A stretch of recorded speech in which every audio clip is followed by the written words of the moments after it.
Today's debate is between the Podar International School, Powai, the Mayo College Girls' School from Ajmer, and the Delhi Private School in Dubai. This debate, the 0 Hour, is powered by Stayfree and brought to you in partnership with Save the Children. It's our privilege to have been powered by Stayfree. Stayfree, as you all know, is a brand that works for women's hygiene and does a phenomenal amount of great work for young women who are just entering their puberty. We have here a short message that they wanted to share with all of you before we start. मेरे period शुरू हो गए। पहली बार हो रहे हैं मुझे, तो काफी अजीब लग रहा है। पीरियड्स में मुझे आसान काम भी मुश्किल लगता है, बहुत दर्द होता है।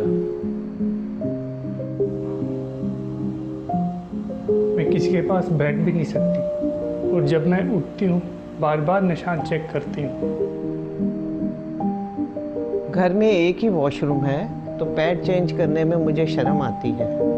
मुझे पैड को कचरे में छुपाना पड़ता है हर बार। She may not understand what she's going through. She just needs to know. You do. Over 2 million girls will get their first period in lockdown. Your daughter or sister could be one of them. Talk to her. Tell her. It's normal. It's just a period.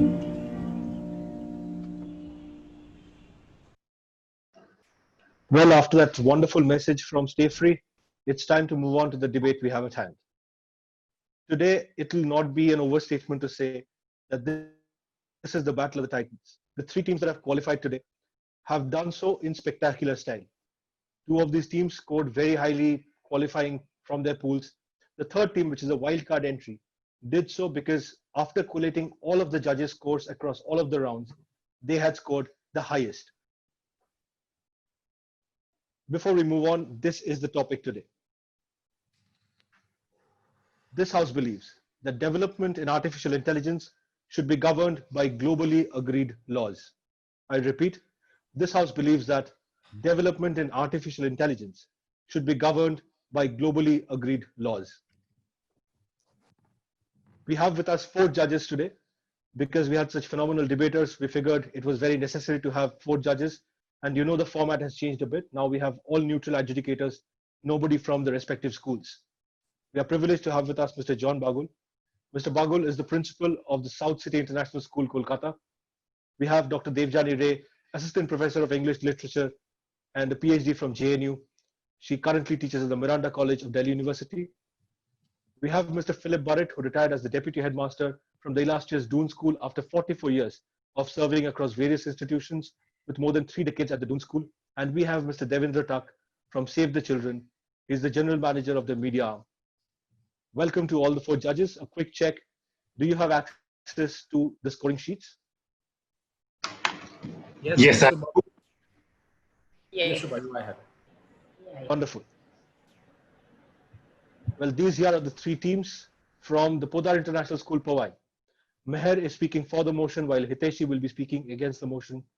From the Mayo Girls, Ajmer, Sanidhi is speaking for the motion, while Tanushri speaks against the motion. From DPS Dubai, we have Advait speaking for the motion, while Kirti speaks against the motion.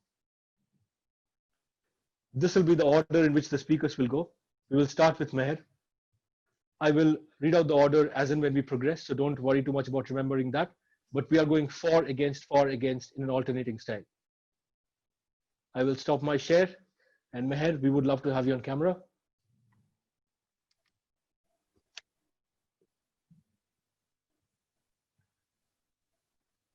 Meher, are you there? Hi, sir. Great. Meher, for the benefits of those who are meeting you for the first time, would you please introduce yourself? Sure. So I'm Meher Mehdani from grade 10 of PIS Powai. And for the hobbies part, I am very interested in world literature and I wish to pursue that someday. Wonderful. Meher, if you're ready with your arguments for 6 minutes, your time starts now. The Global Agreement on Nuclear Armament, the Geneva Protocol, the Biological Weapons Convention, the G7 Global Partnership against the spread of weapons of mass destruction, and the Chemical Weapons Convention. Why were these established? The one thing that they all have in common is that they are all measures at global levels that prevent destruction, be it of any sort. The challenges posed by machines and robots are to a large extent similar to these. Challenges that are global. Challenges that have the potential to wipe off humanity from the face of the earth. Good evening, respected members of the jury, moderator, my fellow debaters, and dear audience. I am Meher Mehtani from grade 10 of Podar International School, Powai, and I am here to present my arguments for the motion, that is, the development in IA should be regulated by globally agreed laws. Before deliberating upon the need for global laws, I would like to reaffirm a popular understanding, which is artificial intelligence enables a computer to think like a person, or even smarter for that matter, which is proven by the defeat of world champions of chess and even poker merely to a computer. It is only natural that such kinds of advancements are a cause for anxiety and much more, but the intensity of concern about the implications of advances in artificial intelligence specifically is considerably noteworthy. One can simply choose to dismiss these ideas altogether and attribute them to science fiction, but these concerns are not only sound, but also shared by erudite scholars and tech leaders. Extreme intelligences such as these, which range from driverless cars to automated financial investing to conversational marketing bot and to the very amusing Siri and Alexa, cannot be easily controlled, be it by the creators or by the consumers. This intelligence is bound to construct a world subjugating meaningful traits of the entire humanity. Besides, let us now consider the issue of attribution of liability in case of faults by an AI system. Tesla will be shortly operating driverless cars in the US and will be exporting them globally before we know it. So if a human driver causes some accident, he is considered liable for this. Similarly, if a driverless car causes an accident, who, may I ask, would be held accountable for this? The developer of the technology, the owner of the car, or an operator? Unpredictability of AI applications is probably perceived as the biggest challenge in the regulation of AI. It stems from the unpredictability of automation, which can take decisions or lead us to outcomes that are outside the purview of the design of the operator.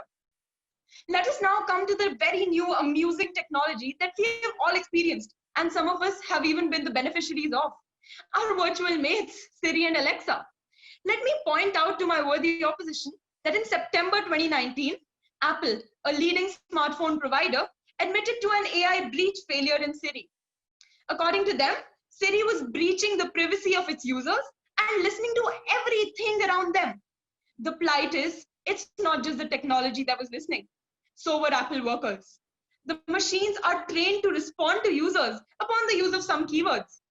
If this is not reason enough to have a global regulation around the development of AI, then what is? History has provided us with countless instances of some AI attacks on humans, from TaskRabbit to the Marriott scam, and it seems absolutely incredible that these could have been timely mitigated or even completely avoided had there been relevant laws and regulations in place. Now, Sophia, the Saudi Arabian humanoid, the incredible creation of mankind, supposing there are more like her to come, which there undoubtedly will, what nationality would be given to them? Were their distinct legal personalities defined? How would they be held accountable or be punished were it not for a law that outlines this? By being dismantled? By the extension being removed? Were some automated financial investing software to give some incorrect information due to a technical glitch which causes tremendous loss to a consumer? How would it be legally dealt with, may I ask?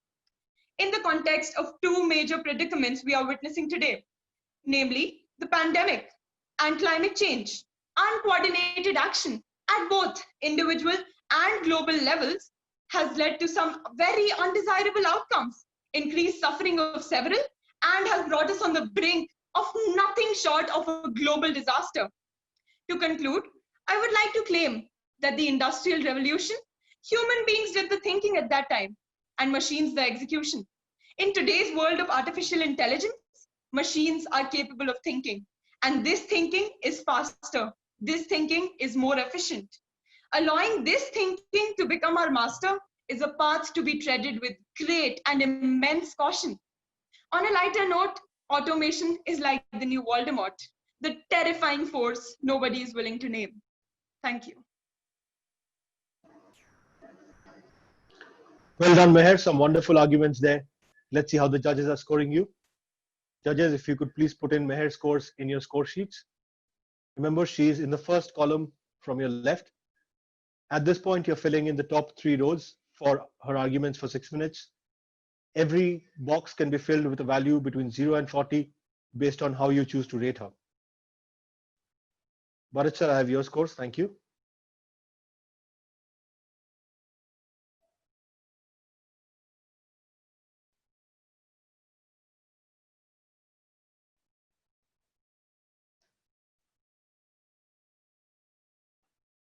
Mr. Tuck, I have your scores as well. Thank you so much.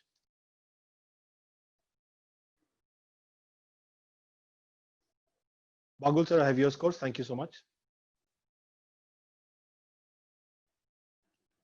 Dr. Ray, I have your scores as well. Thank you. Meher, if you can see the screen, these are your scores at the end of your initial 6 minutes of arguments on your screen now. Well done. We will now move over to Tanushree. Tanushree, if you're there, we would love to know you a little better, especially for those who did not join you for the last round. Can you hear me? Yeah, loud and clear. So good evening, everyone. I'm Tanushree Gupta, and I'm the opposition speaker from Mayo College Girls' School. As far as hobbies are concerned, I enjoy dancing. I'm a classical dancer, and debating and reading about things which do not interest me. That's all. Oh, wonderful, Tanushree. That's a very interesting hobby to have, to say the least. If you're ready with your arguments, we will start your time now.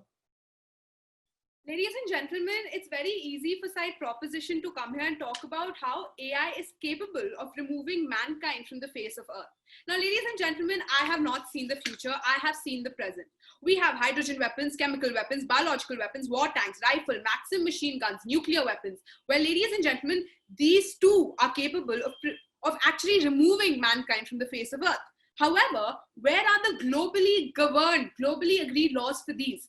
They do not exist. For one simple reason, that people cannot come into a consensus for these very globally agreed laws.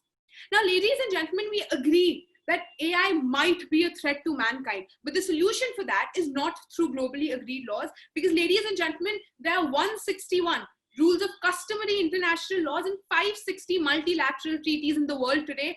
How many of them are globally agreed upon?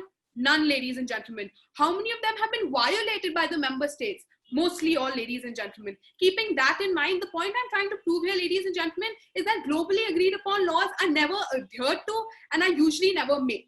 Now, the second thing, ladies and gentlemen, is the principle I want you all to keep in mind.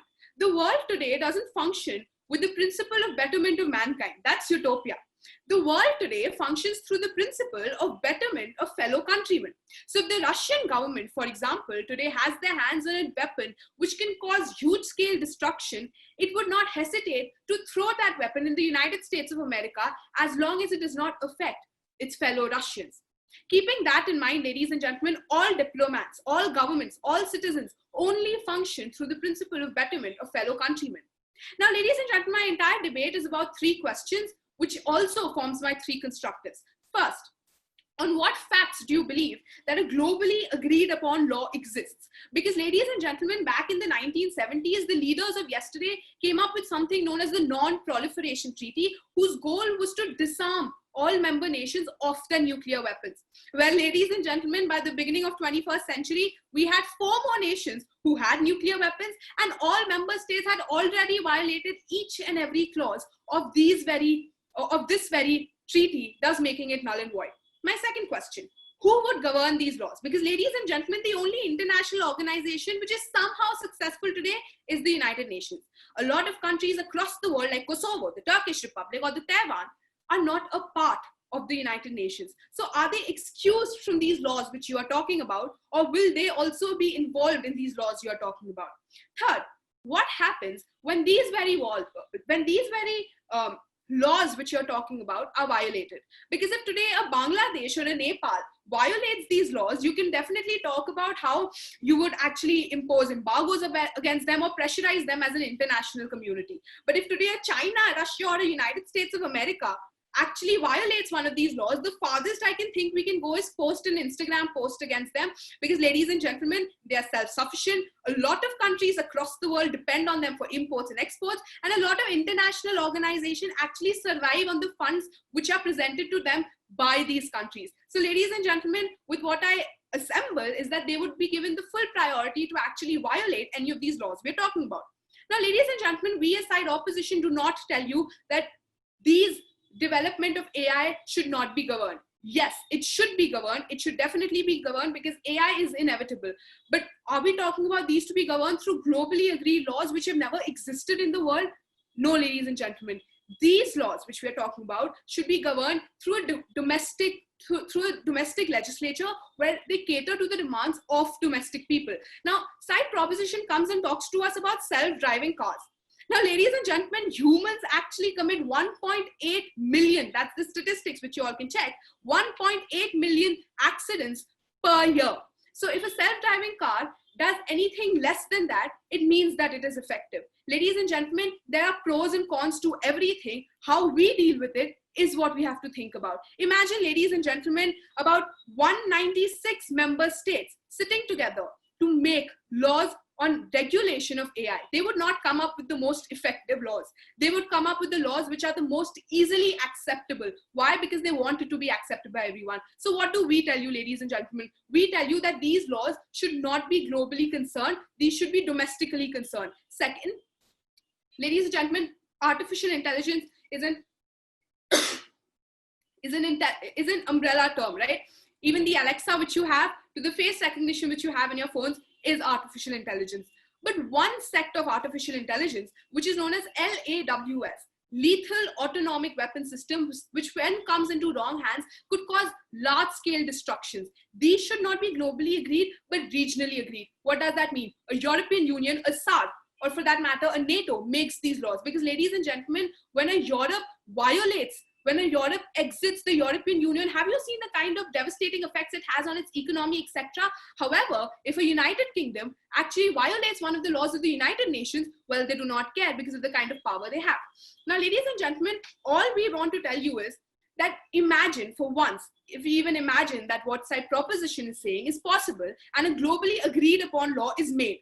Well, ladies and gentlemen, it will take years to be formed, about 16, 17 years, where people and diplomats keep on sitting, discussing about the laws we have. And by that time, ladies and gentlemen, I'm pretty sure that a UK, a US, or a Russia will already have their hands on one very powerful prototype of artificial intelligence, which we are talking about. Keeping that in mind, ladies and gentlemen, thank you and have faith in humanity. Well done, Tanushree. Let's see how the judges are scoring you. Judges, remember Tanushree's scores go into column F on your score sheets.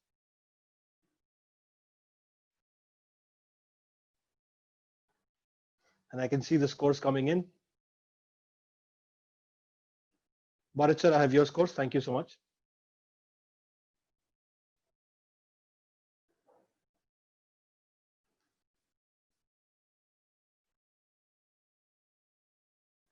Mr. Tak, I have your scores as well. Thank you.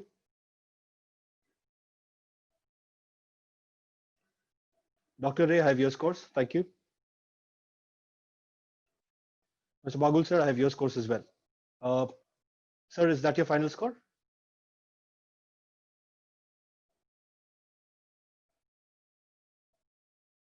Yes, final scores. Thank you so much, sir.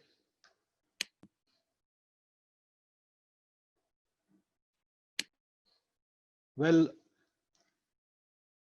Tanushree, if you're looking at the screen, these are your scores after your initial 6 minutes of arguments on the screen now.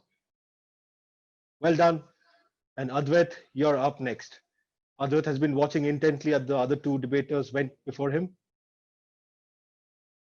We would love to know you a little better before we start with your arguments. Hi guys, my name's Advait. Like I said in the previous debate, I'm a I'm very interested in current affairs. I'm very interested in debating, Model UN, and well, I hope to come back to India and become a civil servant in the near future. Wonderful, Advait. If you're ready with your arguments, we will start your time.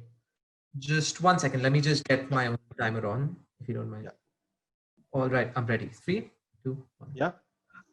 Let's go. To imagine a world without laws.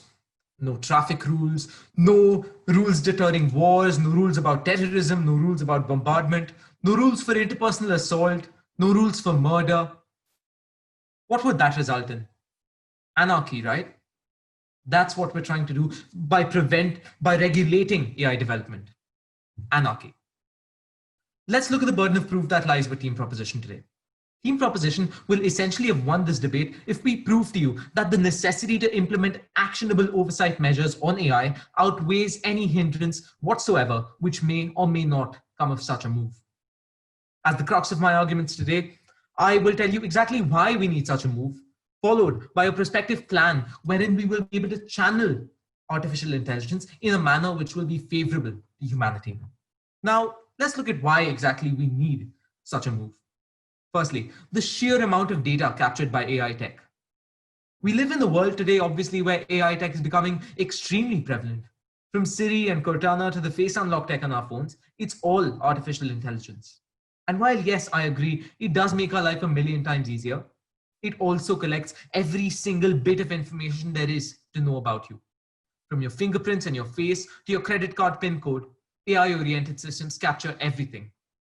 This data then goes on to an online cloud backup. That being said, every single detail of your life is one hack away from being exposed. I want the audience to imagine this. A said hacker has control of everything that you do, every message, every photograph, every voice note. Does that make you feel safe? What about you, Team Opposition? Does that make you feel safe? Secondly, the free pass that governments get to snoop on others. I'm sure most of us have heard of the Edward Snowden leaks. One whistleblower pulled the blinds on one of the biggest nationalized espionage rackets in history. With the FISA court warrants and the Patriot Act of 2002, the United States government, through tools such as PRISM and Xkeyscore, developed capabilities to monitor everything done by virtually everyone on the planet with an electronic device. Phone records, WhatsApp chats, photographs, everything. The government of the US was literally spying on half the planet at a point of time where AI was virtually non-existent, where devices captured substantially lesser data than they do today. I want my audience today to take a moment to imagine what these governments could do with a powerful AI-oriented surveillance program. They would track your every move, every word, every interaction. It would virtually enable the death of your right to privacy. And in a democratic system, in a majoritarian democratic system, this would be absolutely catastrophic. Thirdly, the vast capabilities held by artificial intelligence. AI is obviously a rapidly evolving field. Scientists believe AI could one day go on to become cleverer than humans. The human race has survived so far, not because we're the strongest of animals, but because we are the smartest. If AI became cleverer than us, it could mean the end of humanity as we know it. Imagine automated AI supplemented weapon systems. They would essentially be killing machines, fuel for rampages.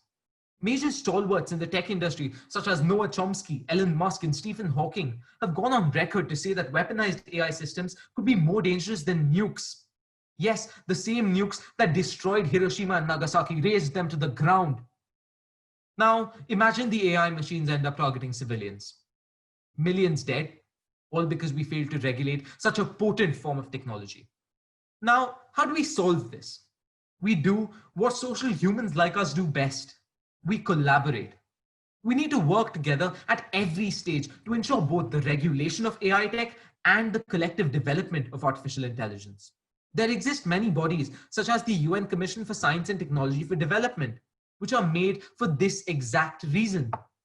We must direct these IGOs to focus on two main parts when coming up with an all-important regulatory framework. Firstly, artificial intelligence and autonomous weaponry. And secondly, AI as a method of espionage. We must ensure that we find the right balance for such regulation so as to ensure that innovation doesn't take a backseat. We must set limits to what we can do with AI, set those boundaries, and then allow human creativity and freedom to take complete charge. Team opposition will try to make this look like an attempt to control and hinder the autonomy of nations. Let me remind you, let me reassure you, it is anything but that. Besides, modern governance was formed on the basis of the requirement of perennial oversight on governments. Hence, team proposition won't stop governments or countries as a whole from developing AI in ways which benefits humanity. We will create a regulatory mechanism which prevents misuse via discussions on a global platform that will allow each country to present its views. Our model works on the basis of consensus and mutual trust, and that is absolutely beautiful. I'd like to end with a quote. Those who fail to learn from history are condemned to repeat it. In the end, I leave it up to my audience and the judges today, whether they choose to learn from history or whether, as the quote says, they're condemned to repeat it. Thank you and have a nice day. Well done, Advait. Some fantastic arguments there. Let's see how the judges score you.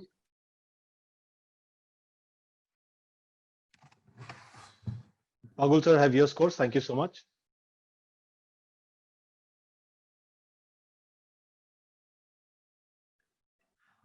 Dr. Ray, have your scores as well. Thank you. Bharat sir, I have your scores. Thank you. Mr. Tuck, I have your scores. Thank you.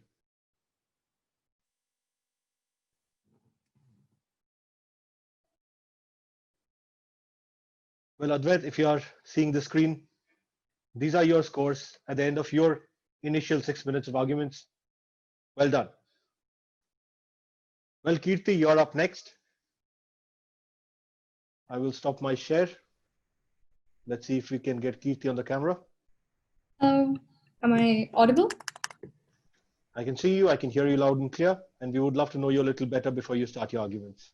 Hello everyone, my name is Kirti Bhattacharya. I study in Delhi Private School, Dubai, and I am a big nerd for philosophy. Wonderful. Kirti the philosopher. We will start your time for 6 minutes now. Li Peng once said that people of all countries have the right to choose their own social system and road to development in the light of their national conditions and characteristics. And AI development being governed by globally agreed laws is taking away the nation's sovereignty. And therefore, I, Kirti Bhattacharya, will be speaking against the motion. Artificial intelligence, AI, increasingly permeates every aspect of our society. From the critical, like urban infrastructure, law enforcement, banking, healthcare, humanitarian aid, to the mundane, like dating. I mean, we've all heard about Shadi.com now, haven't we? AI, including embodied AI in robotics and techniques like machine learning, can improve economical, social welfare and the exercise of human rights.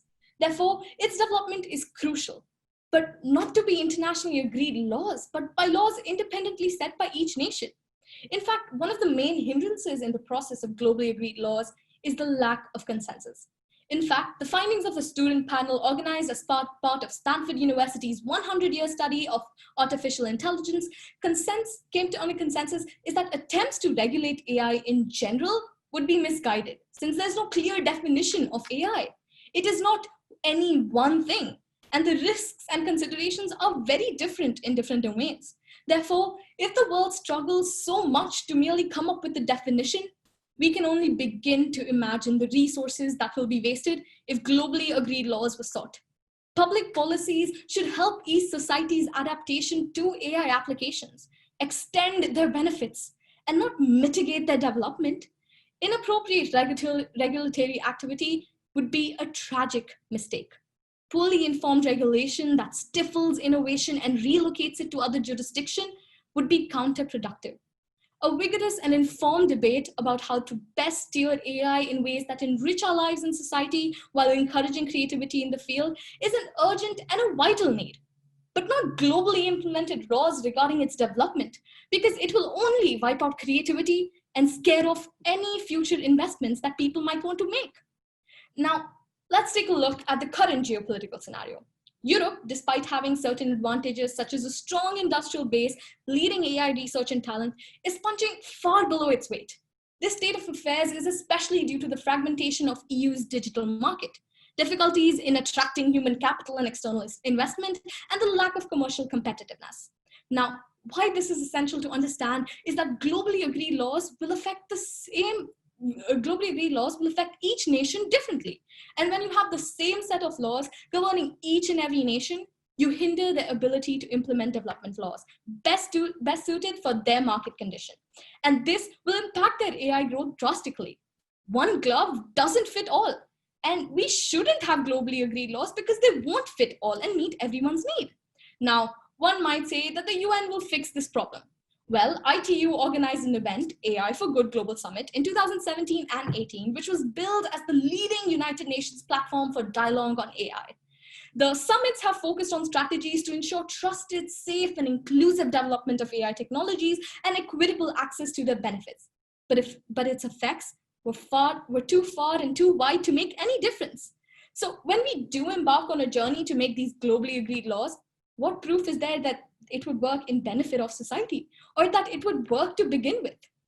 Another problem that arises is that AI systems are an increasingly opaque black box. As Victor Mayo and Kenneth Gorkaya note in their book, Big Data, A Revolution at a Will, Transform How We Live, Work and Ink, they said that today's computer code can be opened and inspected with big data analysis. However, this traceability will become much harder. The basis of an algorithm's prediction may often be far too intricate for most people to understand. They add that the algorithms and data sets behind them will become black boxes that offer us no accountability, traceability, or confidence, making it significantly harder to implement the same global laws we now talk about. And why are we even limiting the definition of AI? In fact, isn't it all around us? And so are the challenges. For example, around liability regarding automated vehicles, the limits of current legal frameworks in dealing with big data disparate impact, or preventing algorithmic harms, social justice issues related to automating law enforcement, or social welfare, or even online media consumption. All of these pose problems. It is inherently flawed to believe that these laws will encompass every aspect or even be executable, that it will work in the benefit of society. So what is the solution? What is the solution the proposition poses to us? Another UN treaty that the less economically developed countries will have to oblige to, and the more economically developed nations will exploit. It is an injustice to the less economically developed nations, to nations other than the P5.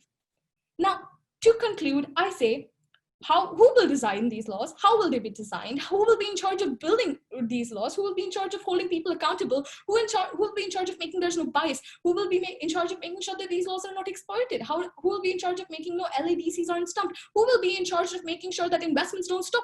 All these questions, these amount of loopholes have the ability to completely obliterate any argument that Clean Proposition may propose. Therefore, there is no fallacy in their argument, because their argument is the fallacy. And I hope the House wishes against the motion. Thank you. Well done, Kirti. Let's see how the judges score you for those wonderful arguments.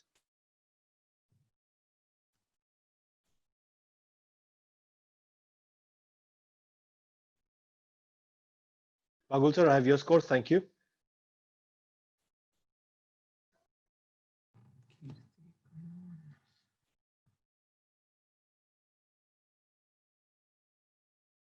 Bharat sir, I have your scores as well. Thank you.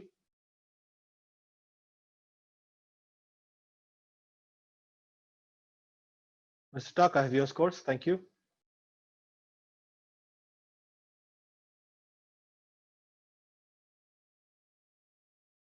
Dr. Ray, I have your scores as well. Thank you. Well, Kirti, if you're looking at your screen, these are your scores after your initial 6 minutes of arguments up on the screen now. Yeah, well done. Let's see how Sanidhi does. Sanidhi, you're up next. A very good evening to all. May I begin with my introduction, please? Please. Right. My name is Sanidhi Singh. I am a resident of Delhi. My school is, however, in Ajmer, Rajasthan, a very culturally diverse place. Mayo College Girls School has given a lot to me. I'm also the school captain of the school, and apart from heading the student council, my hobbies include debating, quizzing, and a little bit of computer science. So I hope that today's motion is done justice by me. Yes, I was about to say that. Computer science plays right into today's motion. Sanidhi, if you're ready, we will start your time for 6 minutes now. Laws against rapes, but rape still happens. Laws against murder, but murder still happens. So if I understand correctly, side opposition is saying, let's not have laws altogether. A very good evening, ladies and gentlemen, members of the House, adjudicators, moderators, and my esteemed opposition. Today, the motion in the House states, this House believes development in AI should be governed by globally agreed laws. Now, before moving on to my arguments, I would firstly like to explain to you a few meanings from the motion today. Firstly, what is development? Development is a state of growth and advancement. So today, we're not really discussing artificial intelligence at all.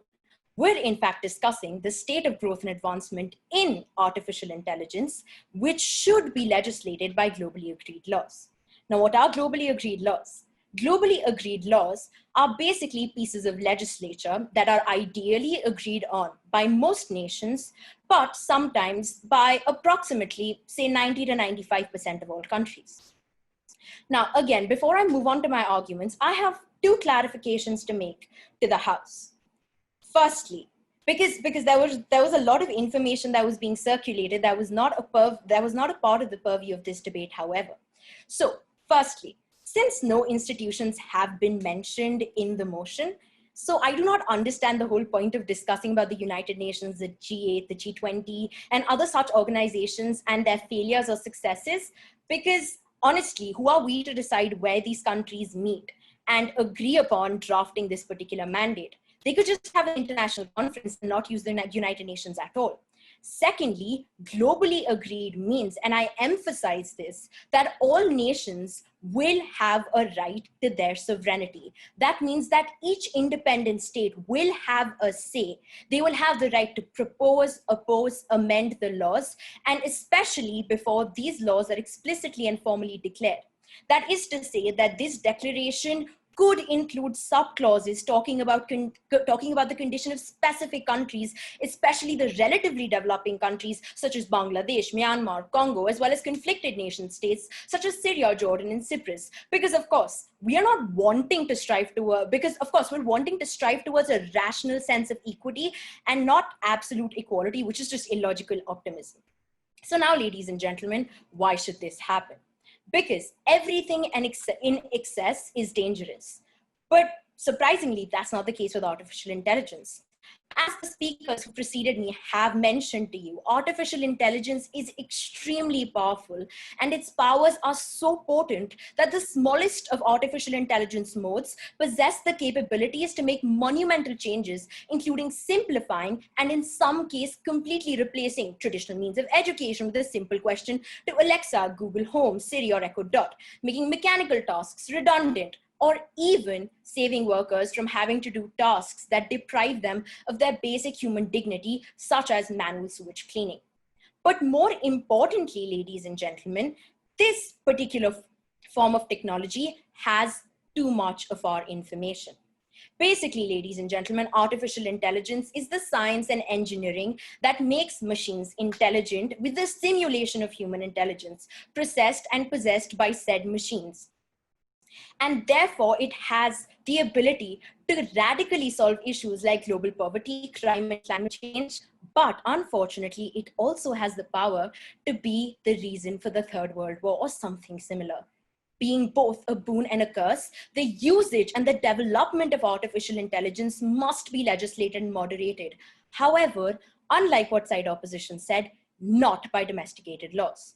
Now, why is this opposing alternative so inherently problematic? Well, we will have to take a quick tour of modern history because, as a previous speaker said, and as Spanish philosopher George Santana once said, those who forget the past are doomed to repeat it.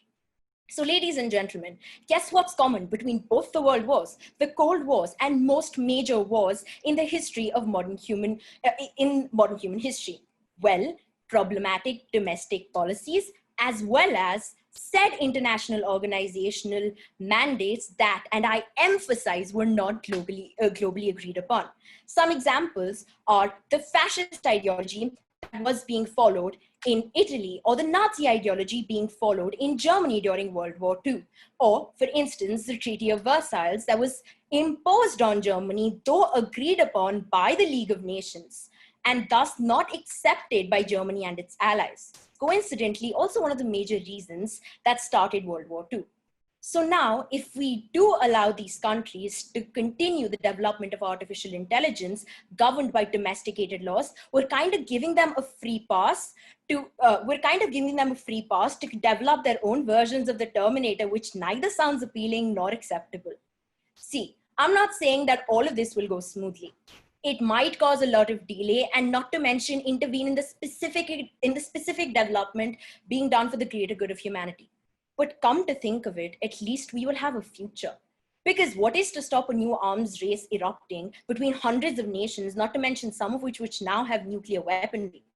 So think of this as a prevention of a greater catastrophe than having to later find a solution to the said conflict.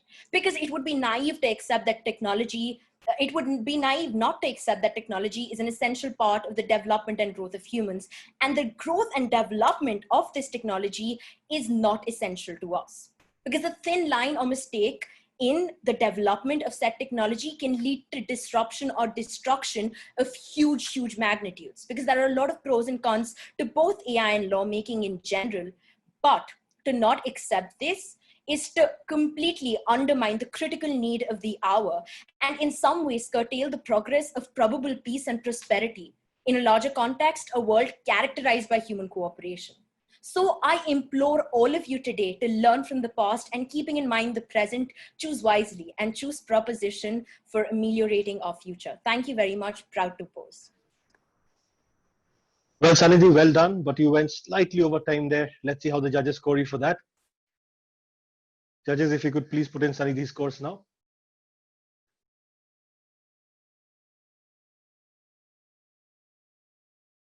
Bagul sir, I have your scores. Thank you.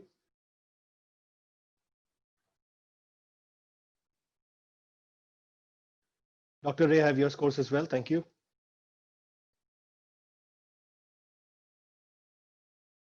Bharat sir, I have your scores. Thank you. And Mr. Tak, I have your scores as well. Thank you so much.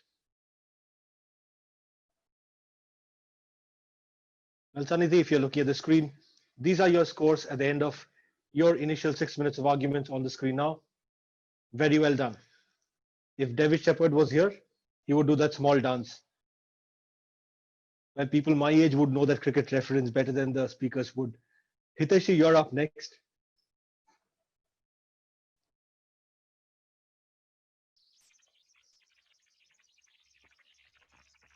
I hope I'm audible, sir. Yeah, Hiteshi, we can hear you, but there seems to be a slight disturbance in the audio line, but could be at my end. All right, Hiteshi, we are meeting you for the first time, so we would love to get to know you a little better before we start with your arguments. Am I audible better? Am I audible right now? Yeah, clear. Hello?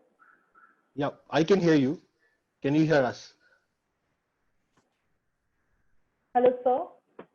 Yeah, I can hear you. I can hear you. All right.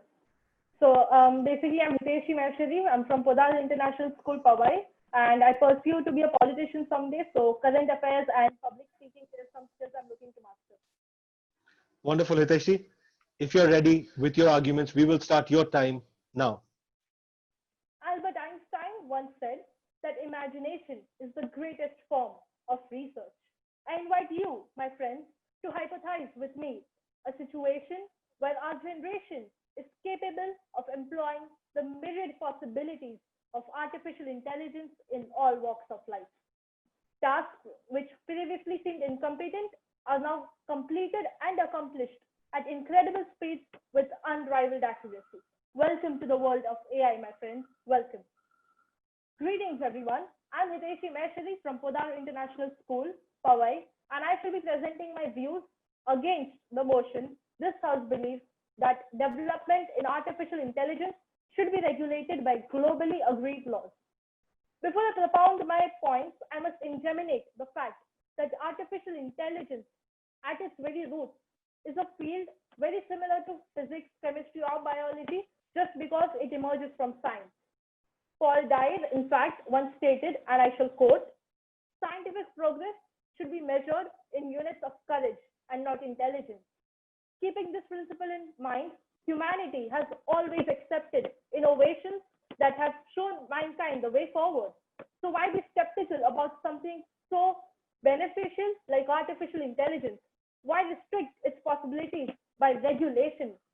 Even if we were to regulate artificial intelligence, at this point of time, there is absolutely no basis to understand or interpret AI.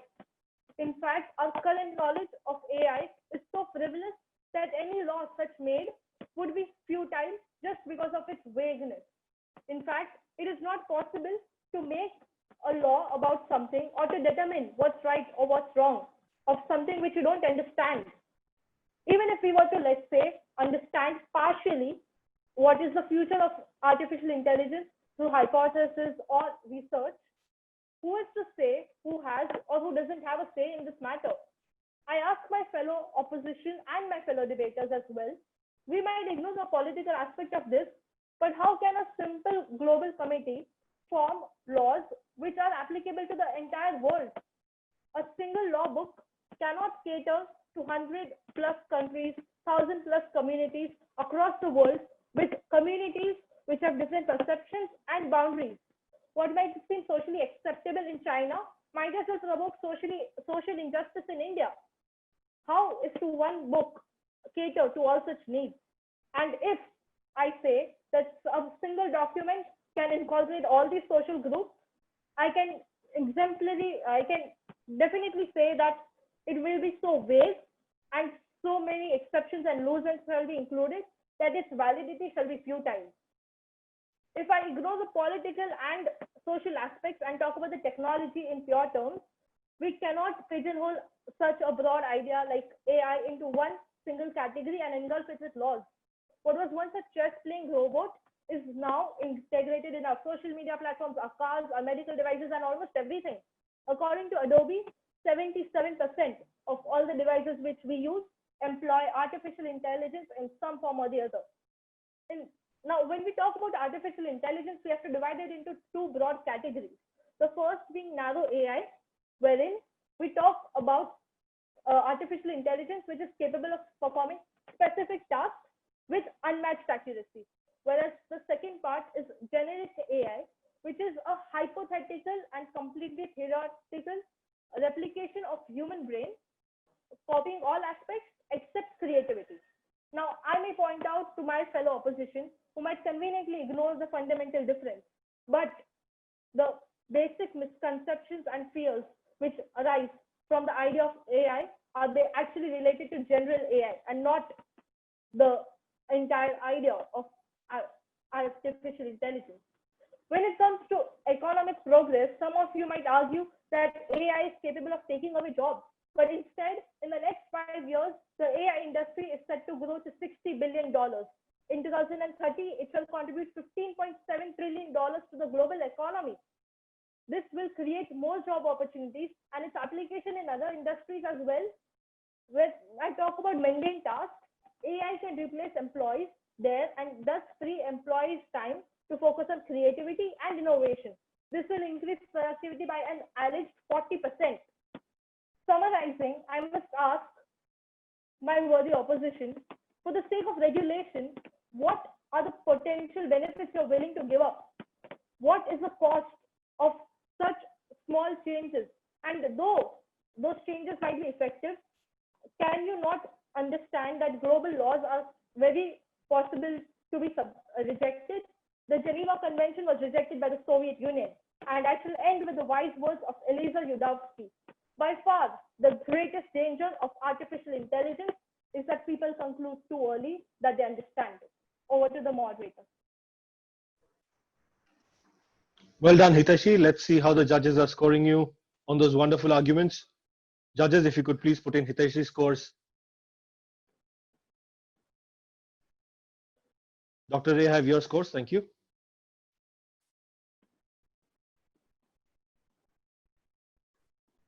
Bharat sir, I have your scores. Thank you. Mr. Tak, I have your scores. Thank you. And Bagul sir, I have your scores. Not yet.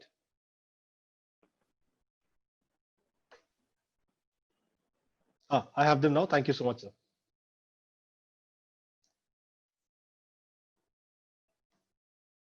I don't know about the other benefits of artificial intelligence, but if artificial intelligence could help me tabulate these scores faster and in an easier way, I, for one, would be extremely thankful for it. Well, Hiteshi, on your screen now, these are your scores after your initial 6 minutes of arguments. Well done.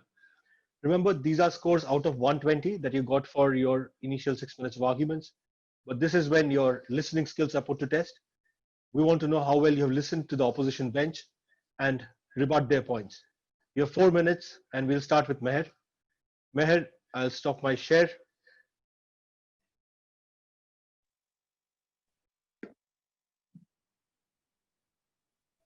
Yeah, Meher. If you're ready with your rebuttal, we will start your time now.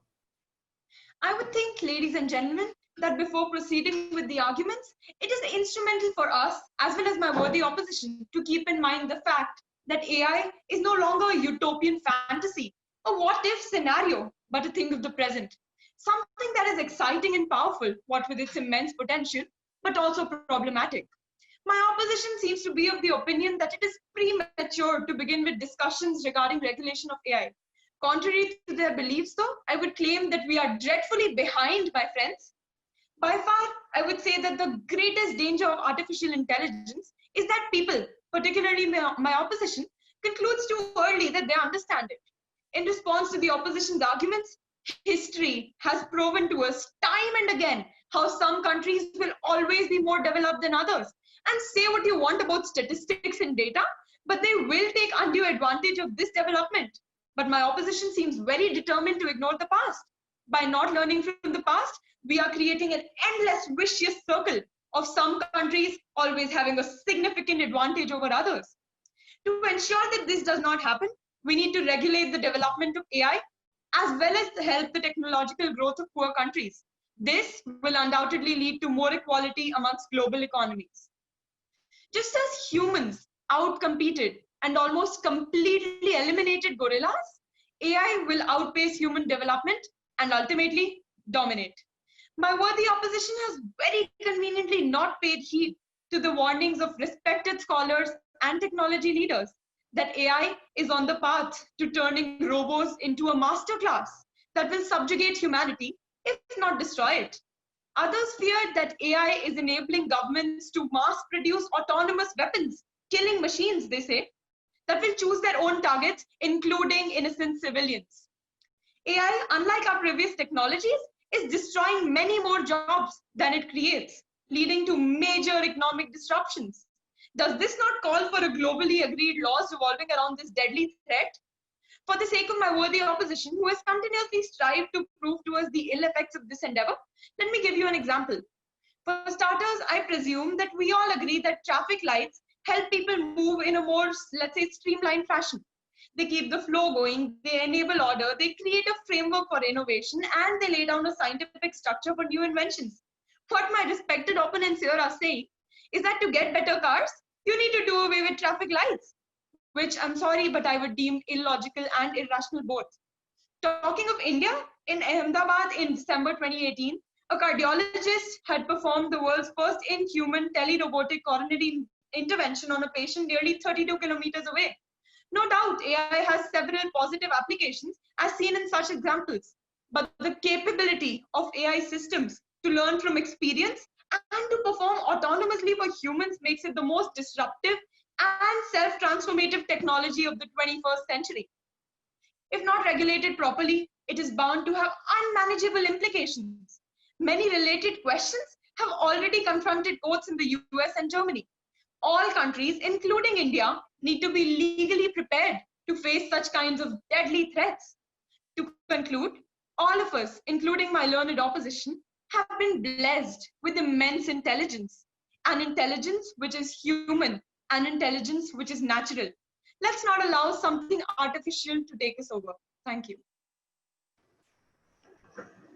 Well done, Meher. Let's see how the judges score you on that rebuttal. Judges, if you could please put in Meher's scores on the rebuttal. Remember, you're scoring her out of 20 in each of those boxes. Bagul sir, I have your scores. Thank you. Dr. Ray, I have your scores as well. Thank you. Bharat sir, I have your scores. And Mr. Tak, I have your scores as well. Well, I have all the scores in, but Meher, as you know, I'm going to hold on to the scores until all the rebuttals are done, and then I'll show you all the scores together. Right? With that, it's now Tanushri's turn. Tanushri, we would love to have you back. Yes, sir. Can you hear me? Yeah, I can hear you. I can see you. Just and if one you're minute. sure. May I begin, sir? If you're ready, we will start your time now. All right. So now, ladies and gentlemen, the first speaker, side proposition, completely ignored global regulated laws. She just spoke about global regulation, which is not the debate today. She came and spoke about the unpredictability of AI. Well, ladies and gentlemen, she completely ignored the unpredictability of the international community, where one fine day, Donald Trump actually removes all funds he gives to the WHO, and one fine day, some particular country actually backs out of the Paris Agreement. Now she talks about how Geneva Convention, Chemical Weapon Convention, actually prevent destruction. Ladies and gentlemen, they've done anything but prevent destruction, whether it's the Middle East, it's Russia, it's Kashmir for that matter, or for that matter, most of the Southern American countries. None of these conventions have worked because destruction is still taking place. Now the second speaker comes and his entire debate was based on whether AI is good or AI is bad. Well, ladies and gentlemen, that's no more the debate because AI is here. We're talking about the regulation of AI, and nowhere in our debate have we spoken or we've underestimated the capabilities of AI. We have spoken that yes, it might be disruptive, and that thus we need a legislature which would be made faster, which would definitely be the national domestic legislation. Now he comes and talks about a world without laws. Well, ladies and gentlemen, never did we talk about laws not governing artificial intelligence. We just told that they should be nationally made. Then he spoke about the case of anarchy. Ladies and gentlemen, Middle East, whether it's Syria or Israel, is usually guided by international laws. And ladies and gentlemen, those are the countries which have anarchy today. Second, he came and spoke about how the US government once upon a time was spying in the entire world. Ladies and gentlemen, the international community could do nothing when the US was spying on them. What will they do when US actually violates one of these laws? Well, again, they would be able to do nothing. Third, he talks about we should collaborate. Well, ladies and gentlemen, the international community did not collaborate during the Yemeni civil war, the Syrian war. They did not collaborate during the South Sudan protests. They did not collaborate during the Democratic Republic of Congo protests. And they feel that one fine day, empathy for the international community would rise and we would start collaborating. He also comes and talks to us about a quote which says, I quote, "Those who fail to learn from history are condemned to repeat it. We have learned from history that the global community has never worked together. Thus, we talk about national jurisdiction."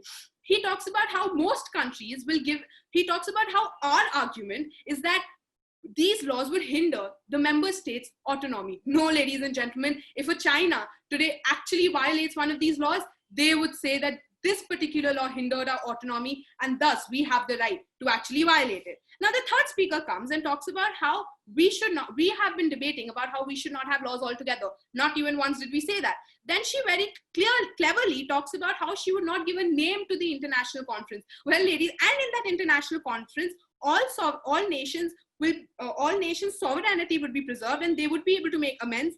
But ladies and gentlemen, isn't that exactly what the United Nations does?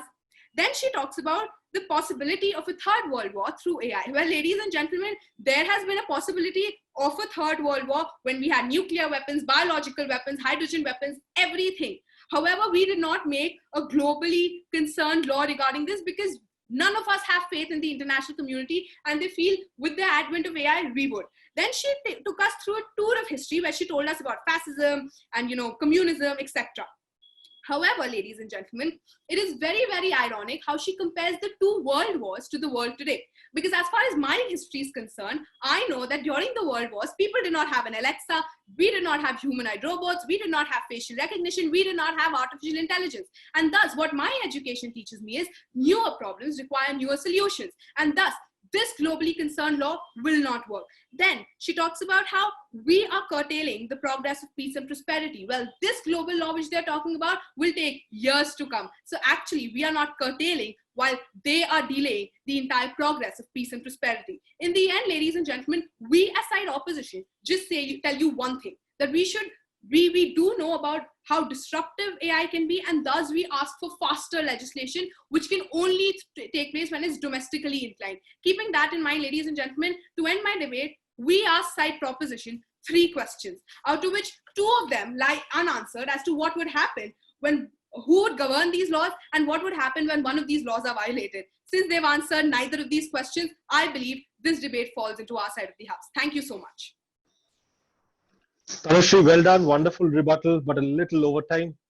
Let's see how the judges score you on that. Just a quick check. Are you not getting the prompts on your screen, on the chat at the bottom that comes up? We are. All right, cool. I am. Judges, please put in Tanushree's scores for that rebuttal. Bagul sir, have your scores. Thank you. Dr. Ray, have your scores. Bharat sir, with your permission, can I just move those scores to the right column?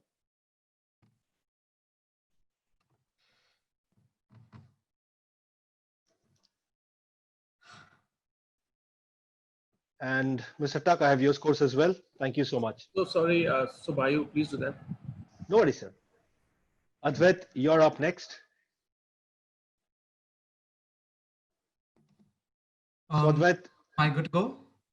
Yeah, you have 4 minutes and your time will start now. Now, let's look at some of the things that Team Opposition has told you today.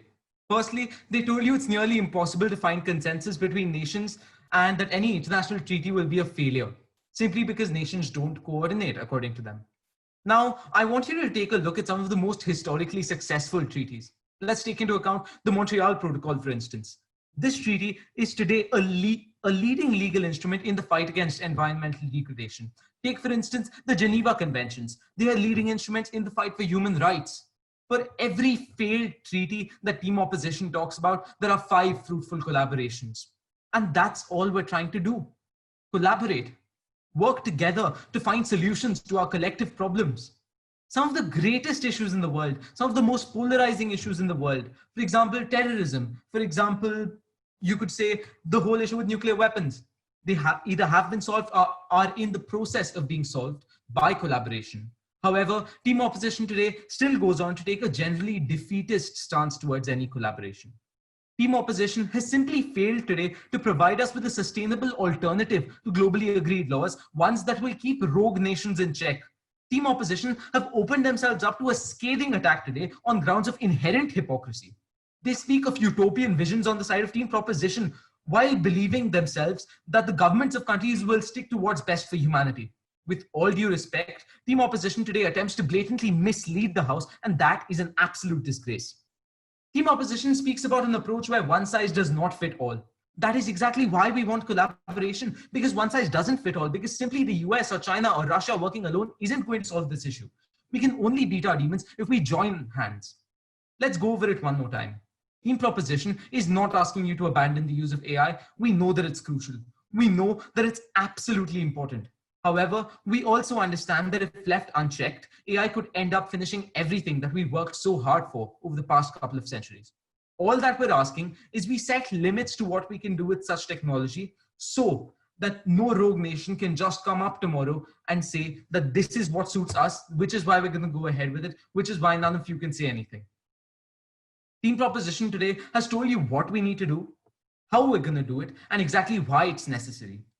We've done everything that Team Opposition today has unfortunately failed to do. That being said, Team Proposition proudly believes that it deserves to win this debate. Thank you. Well done, Advait. This is where the gloves come off. Let's see how the judges score you.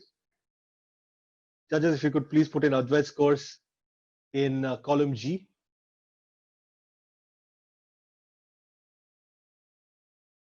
Dr. Ray, have your scores. Thank you. Bagul sir, I have your scores as well. Thank you so much. Bharat sir, I have your scores, and Mr. Tak, I have your scores as well. Thank you for that. Well, Kirti, it's your turn next.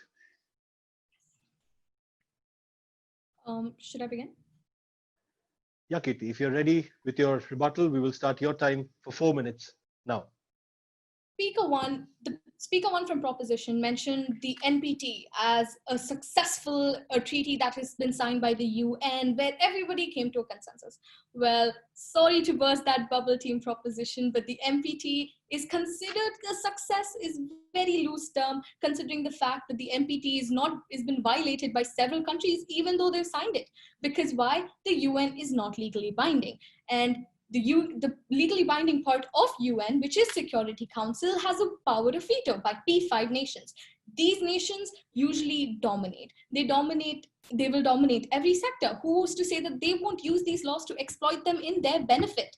Now, the first speaker from Team Proposition also mentioned that mishaps will occur. Completely agree. AI is developing, mishaps will occur, but again, they can be solved on a national basis. Each country can solve their own problems considering their marketplace, their value, how far they are in development of AI. We don't need an international body for that. Second speaker talked about rules.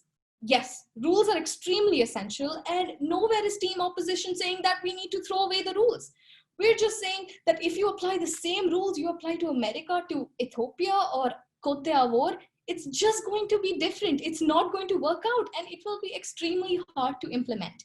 Now, another thing that Speaker Second talked about was that we don't need a particular cabinet, right? We don't need UN. It could just be an international conference for what anybody says. But who will legally be responsible of making sure that these laws are implemented?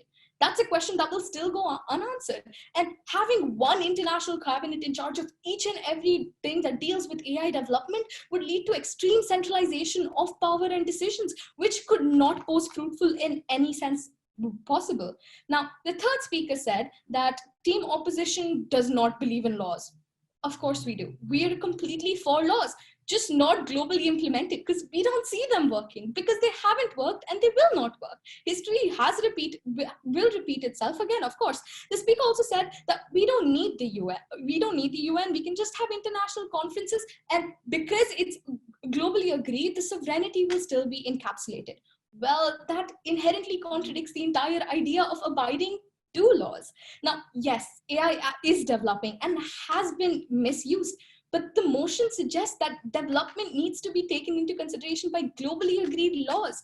And again, these globally agreed laws do not need to be on an international scale. Each and every nation can figure out these laws and implementation that may happen. Like an example can be the Cambridge Analytica scandal within the USA. The jurisdiction between USA handled the problem within their capacity. No international intervention was needed. And to end, I would like to mention a quote from Robert Nozick's Anarchy, State and Utopia, which states that each and every person has the ability for self-possession, and their country is sovereign in itself. And when you implement these globally agreed laws for development of AI, you hinder that. So when Team Proposition is ready to answer how they will make sure that investment don't curve, who will make sure that these laws are implemented, and who will make sure that these aren't exploited, then Team Opposition will fall under the capacity that these laws should be made. But until those aren't answered in clear-cut solutions without any loopholes, I still believe that the House should vote against the motion. Thank you. Well done, Kirti. Wonderful rebuttal there. Let's see how the judges are scoring you on that. Judges, please remember, Kirti's score go into the last column on your right. Bagul sir, I have your scores. Thank you so much. Dr. Ray, I have your scores as well. Bharat sir, I have your scores.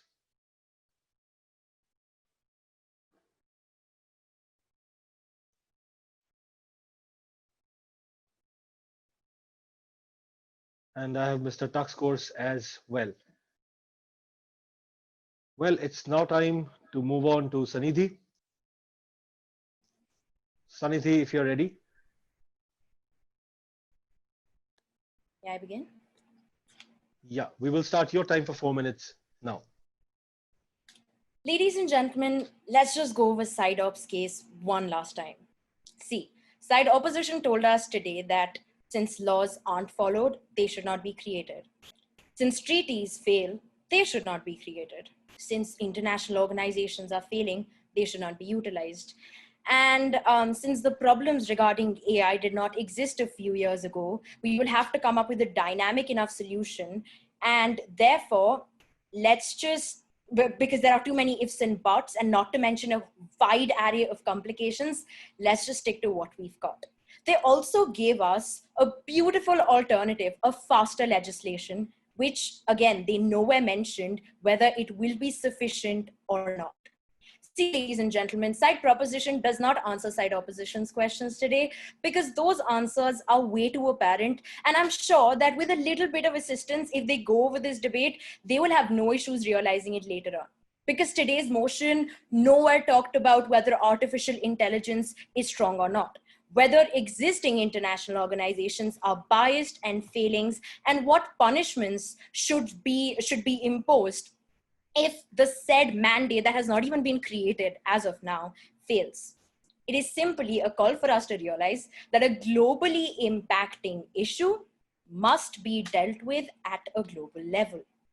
Throughout the course of side proposition's case, we prove to you, firstly, that AI is not only science fiction, but so powerful that if correctly utilized, it could be the answer to all our grievances. But if misused, it could also be the result of a global catastrophe. We also talked about a global catastrophe that side opposition said could also be the result of machine guns and nuclear weapons, but something that they very conveniently ignored. Those tools actually have an international mandate controlling them that was made by the said failing United Nations, which is being upheld by most countries because even though they do now have more nuclear weapons than before, nobody is killing each other. And I do believe that that's a good alternative, at least for me. Secondly, we prove to you why AI needs to be legislated and mandated, but most importantly, and thirdly, we prove to you, and tackling the first opposition's point, why these legislations should not be domestic, because nothing is as self-serving as one's selfish desires, ladies and gentlemen.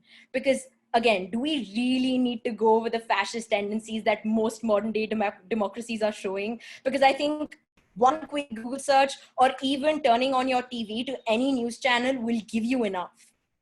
See, ladies and gentlemen, I believe that all of us want the same conclusion. We want a world where AI is helping us develop and become better as a global community. And since there seems to be so much debate and discussion about how to get it, let me just simplify it for you. See, ladies and gentlemen, it is a global issue, and therefore it needs a global solution. It needs global cooperation, and it needs global coexistence. Yes, there will be some compromises. Yes, there will be some delays. Yes, there will be some issues. But does that mean that we should not argue for change? That we should not try creating something that can help us all better as humanity? Ladies and gentlemen, I truly believe that all side proposition has shown to you is enough to make you believe that the development in the field of AI must be governed by globally agreed upon laws, because ladies and gentlemen, anything other than that will result in a global catastrophe or a Russian Terminator. Either way, it's neither appealing nor acceptable. Therefore, I do hope that you vote side proposition today. Thank you so much. Well done, Sanidhi. Let's see how the judges score you on that rebuttal. Judges, if you could please put in Sanidhi's scores. Bagul sir, I have your scores. Thank you. Dr. Ray, have your scores as well. I can see Bhattacharyya's scores are coming in. Mr. Tak, I have your scores, and Bhattacharyya, I have your scores as well. Wonderful. All scoring done. Hiteshi, your rebuttal is the only thing keeping all of us and the final scores. Could we just do a quick check of your audio? Yeah, just go on once. Am I audible? Should I start? Yeah, I can hear you loud and clear. If you're ready, Hiteshi, we will start your time for 4 minutes now. Yes. I must point out that approaching AI through the preemptive and prejudicial eyes of precaution will practically derail its most important and life-saving applications. What promises so much benefits, so many benefits in the future, should have the liberty to be maneuvered. And people who might derive humanity of this freedom because of their ignorant and skeptical nature are actually a burden on the entire human race, because of whom we shall bear the loss. The third proposition speaker's fears were based on the Hollywood idea of a robotic uprising. If I quote Terminator, answering in those terms itself, let me ask, didn't Edith help Iron Man, or did that AI take over his brains and bodies and wipe humanity off the face of Earth? And the same person happened to mention that global problems need to be dealt at global level. Well, I agree, but I agree if those problems are actually dealt and not just for the face value of it. If a global law is established, but it's not followed, or it can be easily pulled out of, or a nation can simply reject it, I ask her, what is the purpose of such a law? Instead, I believe certain smaller communities or certain smaller nation groups, such as the EU per se, is more capable of pressurizing international communities and countries to follow laws that govern the nation in regards of the AI development. Now, when one of the proposition speaker pointed out that the possibility of AI actually growing smarter than humans, I must point out the fundamental difference between artificial intelligence and super intelligence. Artificial intelligence refers to capabilities replacing the labeling part of the human brain, such as calculation per se, and super intelligence is what is perceived to be hypothetical technology capable of replacing humans' brain completely in all aspects except creativity. And even if that takes place, we shall still have the uphold in terms of creativity. And while AI itself is an outcome of creativity, we can certainly use our creativity to take it down if it shall arise. Now, AI programming does not necessarily require massive resources. The only main data it requires shall be data obtained from the consumers. And as a result, most of the technical innovation today is led by a handful of American companies. These companies are at the forefront of various industrial initiatives. They are the forefront of regulatory initiatives and thus enjoy support of the international community. If the international community is supposed to form laws, wouldn't there be bias in favor of such companies?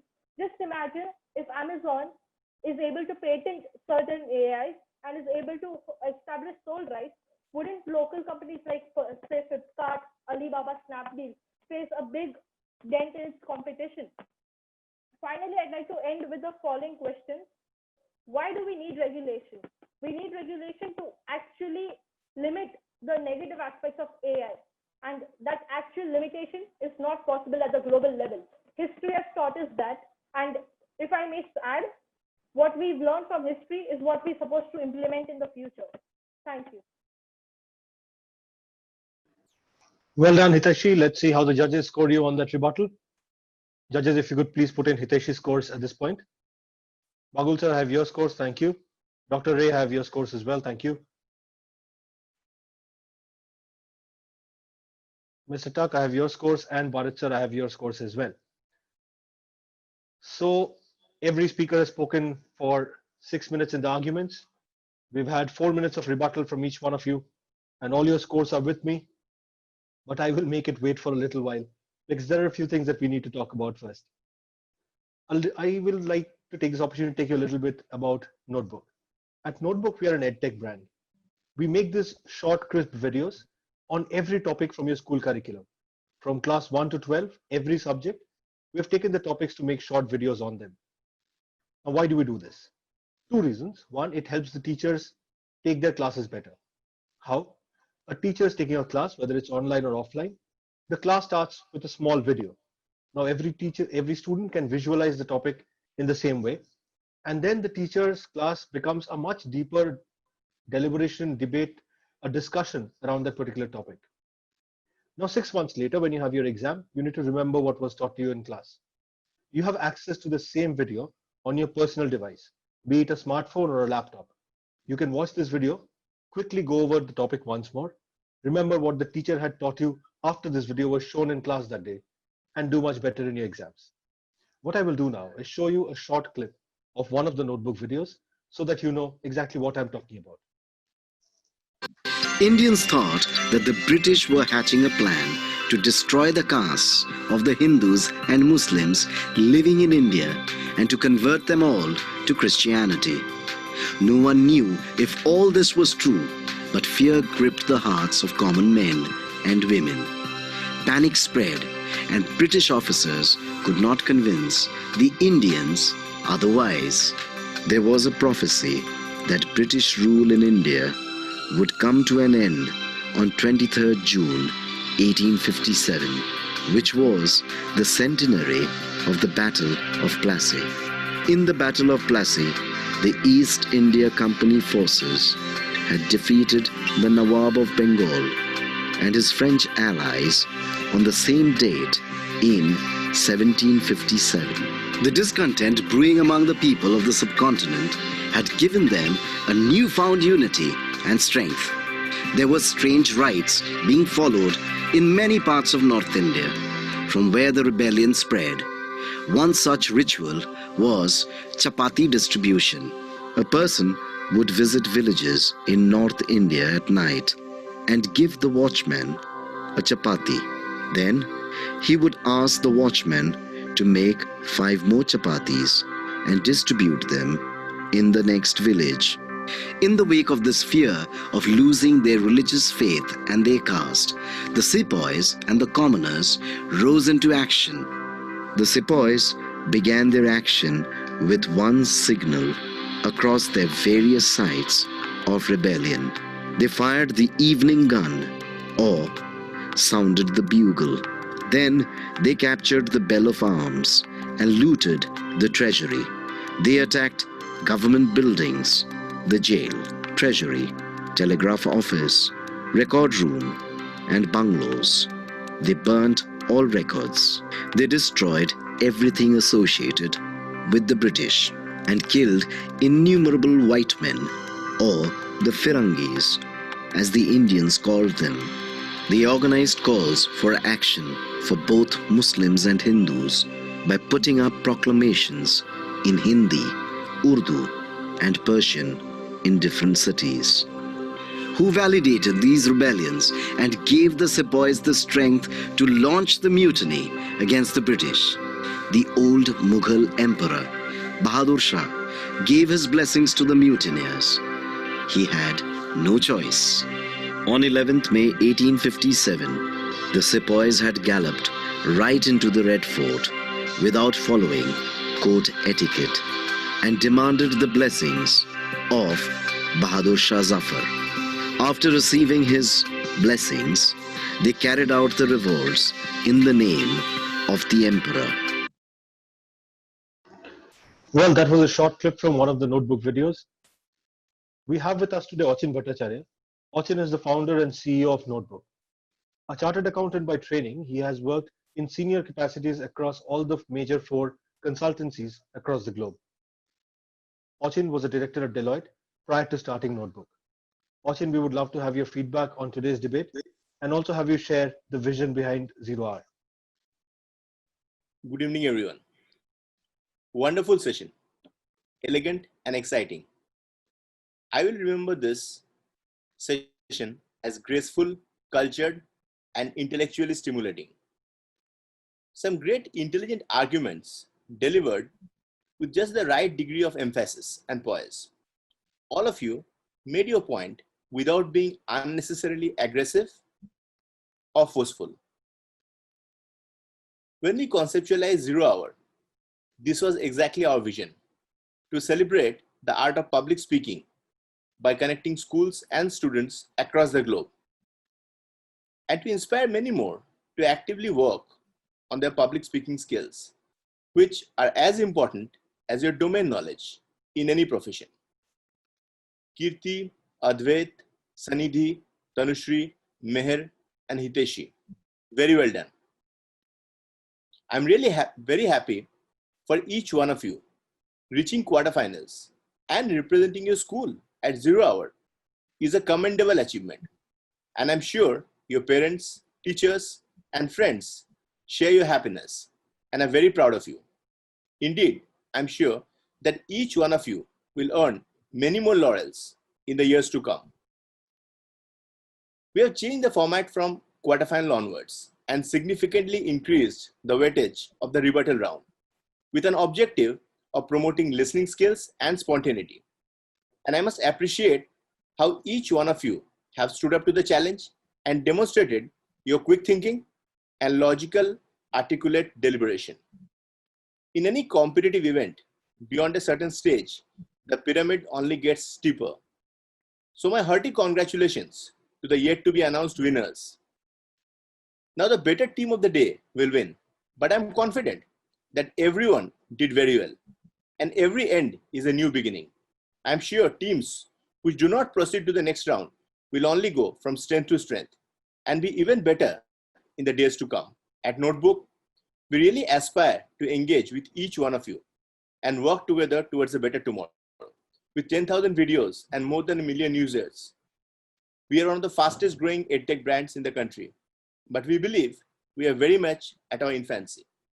It is our resolve to keep the spirit of schoolgoers high, and we at Notebook will regularly come up with new thought-provoking ideas to connect schools and students across the globe to form a unique bonding and passion for excellence among like-minded educators and students.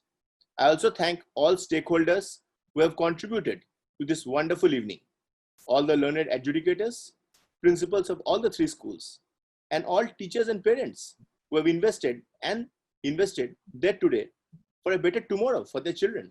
Me and my entire team at Notebook salute you for your contribution towards building a better world. I also thank the enthusiastic audience for making 0 Hour a grand success. With more than 30,000 people in attendance in 0 Hour and our Together for Education webinars during last 2 months, we at Notebook are indeed humbled. Take care, stay safe, and goodbye. Over to you, Shubhai. Thank you, Achin. Thank you for those encouraging words. We are also very privileged to have partnered with Save the Children.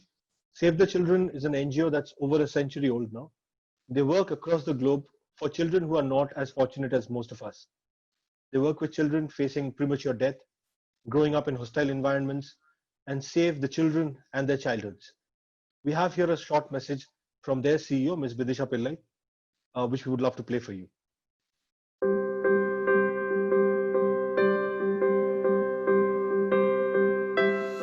Save the Children was born in 1919. 100 years is not a milestone that many organizations or individuals can claim to have reached. And for us, it's been a tireless, relentless journey to ensure that every child has access to their rights, every child has a voice. But when we look back at 100 years, because 100 is also a time to reflect, we wonder what it would be like to live in a world where children don't need to be saved. Perhaps we could live in a world where Save the Children does not need to exist. And so as we look at the future, we envision a world which is much kinder to its children.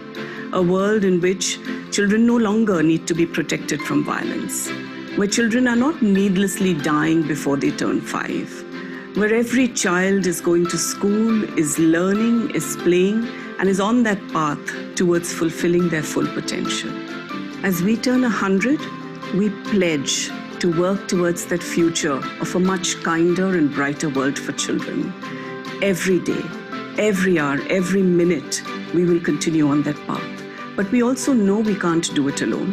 We want to work closely with the communities, with our partners, with the government, and most importantly, with the children themselves. They are going to be the change makers of tomorrow. Children like Onuyara, like Rahul, like Salman, like Mamta, they are the ones who are breaking gender stereotypes. They are challenging social norms, and they are changing the world and the lives of themselves and also children around them. We pledge to continue working with them, alongside them, to ensure that every child gets the right start. I'm Vidisha Pillai, and I invite you to join Save the Children in our commitment to ensure that every child gets the right start.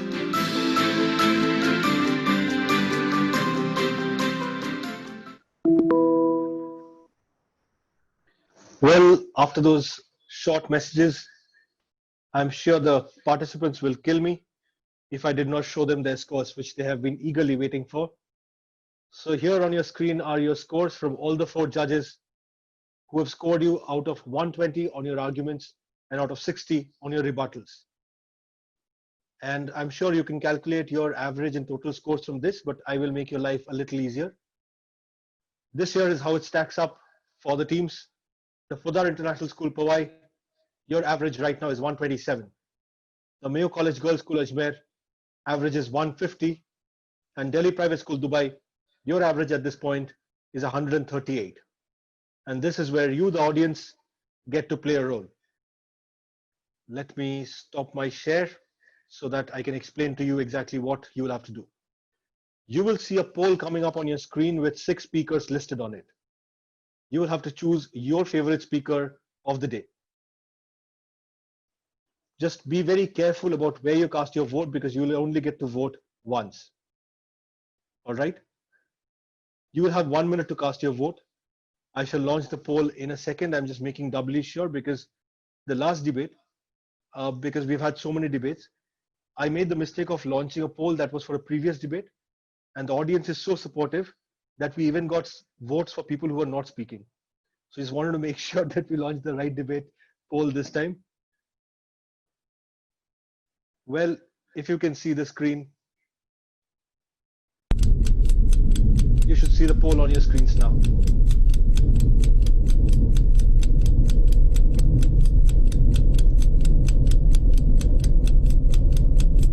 Remember your 1 minute to cast your votes.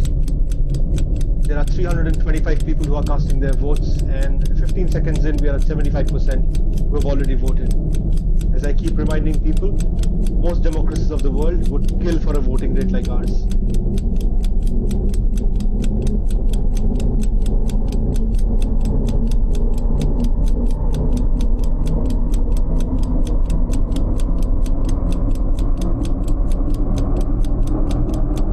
About 20 more seconds to go.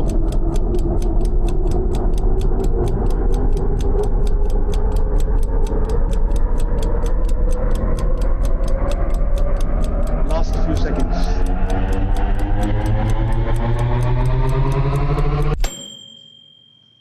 And that's a minute. These are the results on your screen. This was one of the most closely contested votes we've had so far, and I'm so proud of the sound effects I gave for it. If you could have you guys back on the camera.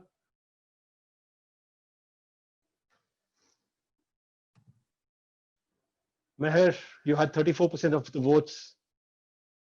Tanushree had 6%, Hitesh is 3%, Advait 9%, Kirti you had 9%, but running away in the polls, Sunidhi from Mayo College Girls School Ajmer with 39% of the votes. Very well done. While I quickly compile all the final scores, I would like to invite the judges one by one for your feedback and your thoughts on today's debate. Mr. Bagul, sir, if you can start with you, please. Well, I must say congratulations to all the participants. It was wonderful because each one spoke very well. Artificial intelligence has been so clearly depicted by each and every one of you. All of you being youngsters and the right age group. So it's important that you all know what's coming in the future.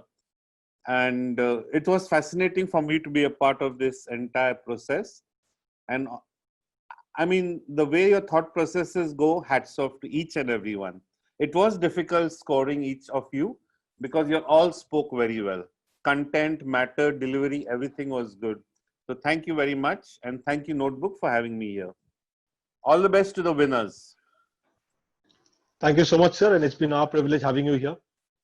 Dr. Ray, if we could have you give your feedback and thoughts about today's debate.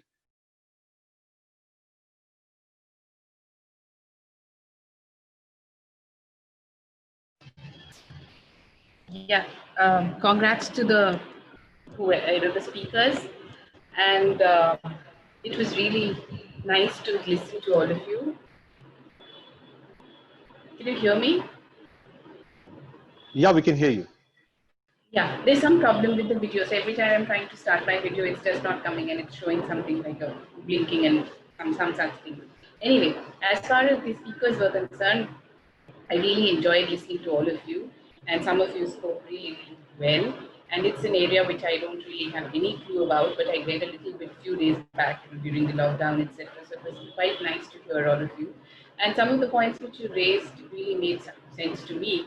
And probably, that also makes me think about how to look at this particular problem or not a problem, depending upon what I'm reading or what I'm trying to understand. So I hope that you all do well in the next rounds also. And all the best to all of you. And thanks, Notebook, for inviting me. Dr. Ray, thank you so much for being here with us today. Bharat sir, if we could have your feedback and your thoughts. Thank you so much, Bayo. Once again, it was lovely to see 4 common faces and hear 4 common voices. I hadn't heard the Powai school before, but lovely to see the Mayo girls and the school from Dubai. I was never a debater in school, and so my sense of inferiority grows by the minute and by the debate.